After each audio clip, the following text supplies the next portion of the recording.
Scorpions are canon to the DreamSMP. It's a small detail in hitting on 16, but you would be mistaken to assume they aren't important. Not so much in a simple world-building sense, but what it implies for the entire DreamSMP as a narrative. In this video, we're talking about how the content creators give depth to the DreamSMP through unusual details.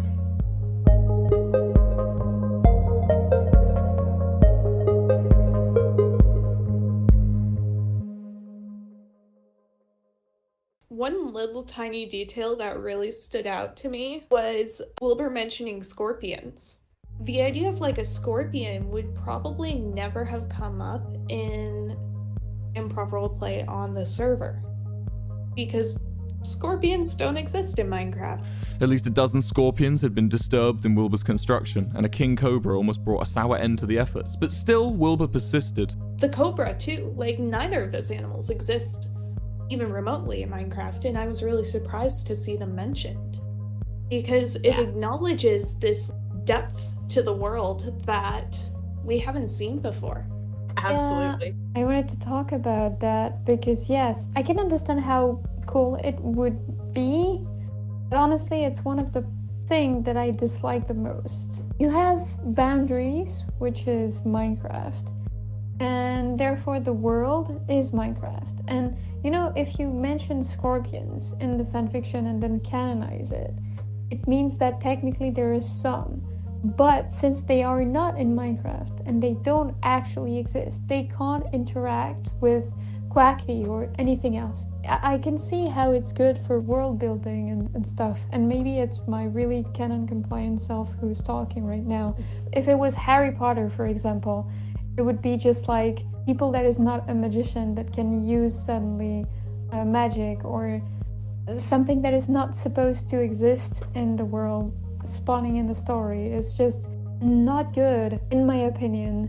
I personally disagree, and I definitely see where you're coming from, but I think part of the DreamSMP is embracing the absurd. I don't feel like it's the same problem. Like you said, it's chaotic, and I completely agree with that, but at the same time, I feel like most of these bits are completely consistent at the same time, or they are based on reality, like something that's actually happening. Like, why does Tommy talk about his mic breaking when it doesn't exist in the game? In the game, technically, there is no mic. Yeah, we gotta practice that shit. What's happened to your mic? Well, fix that. What? You've gone all talking for a fanny. Because in the story and in the way they are telling the story, the mic definitely exists, and it's part of how Tommy interacts and who he is as a person too. And he uses it as a mechanism to say, oh, this was happy before and now we're miserable. That we were up to the whole way here, we were bantering, my mic broke and I was playing like we were optimistic. This isn't what. How you interpret it in the story then is something completely different. Like, do you consider that Tommy always has a mic on him? Then why does Minecraft doesn't have mic? Is it a headcanon? Is it like, it's another question. But the mic makes sense because it's actually something that exists and that influence the characters as they go. Scorpions don't. I don't know, for me it just doesn't work. So I'm curious, Ryan, can you tell me how you think the lemon tree fits into all of this?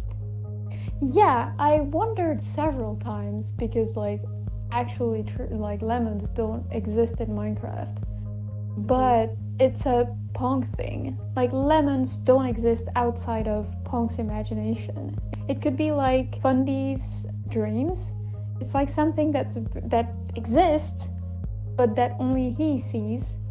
And Pong believes that gold blocks in trees represent lemons, and for him it's what he calls a lemon tree. And what is actually in real life a lemon doesn't really matter. It's what the character Pong says is a lemon, so it is. No, I wasn't here a year ago. A part of me was destroyed, Foolish. A part of me. A part of my soul. A part of the reason I stand here today. So strong. So sour. So bitter. It doesn't need to actually fit the description. So in my mind, Pong's lemon tree could be either something like that. Pong believes it's a lemon tree and keeps calling it that way. Everybody assumes that it is a lemon tree and it is its value and it's just what it is. Or it's a personal vision that he sees and that's just a Pong thing.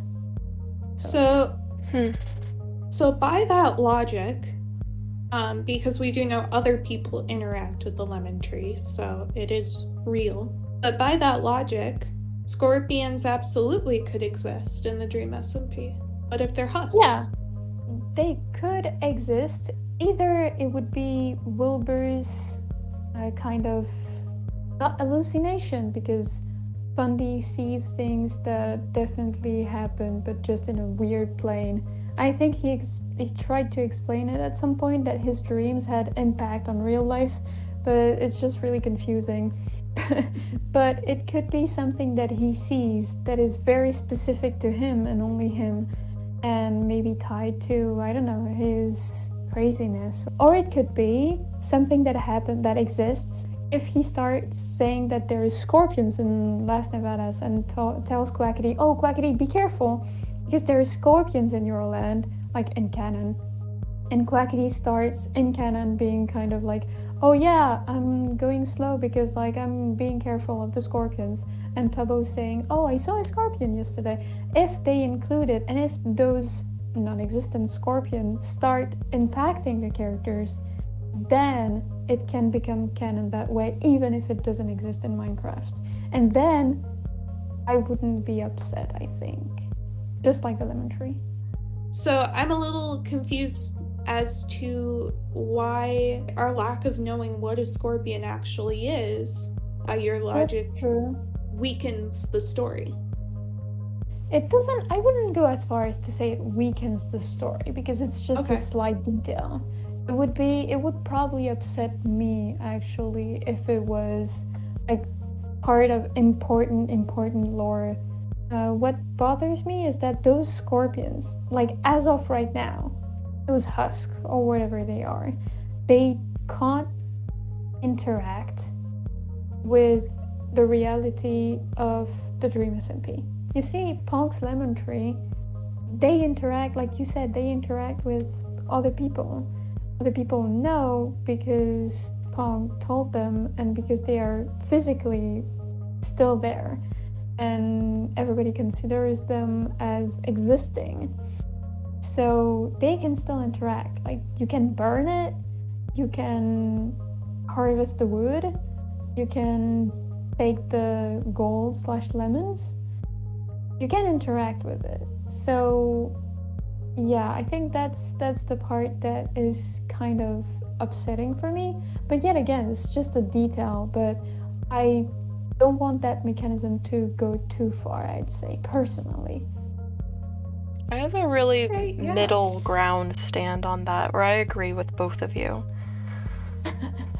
So I'm kind of in the position where I think it's cool to add those little bit of flavor texts, but I also think that, especially with a story, considering this is the medium they've chosen, that most of like the main plot elements should be game relevant, effectively, if that makes any sense. And they are the pressure plate that Rumbu stands on, that the TNT, that those are all game mechanics. That and redstone, Wilbur explaining building the redstone, those are all like in-game mechanics that are compliant to the story.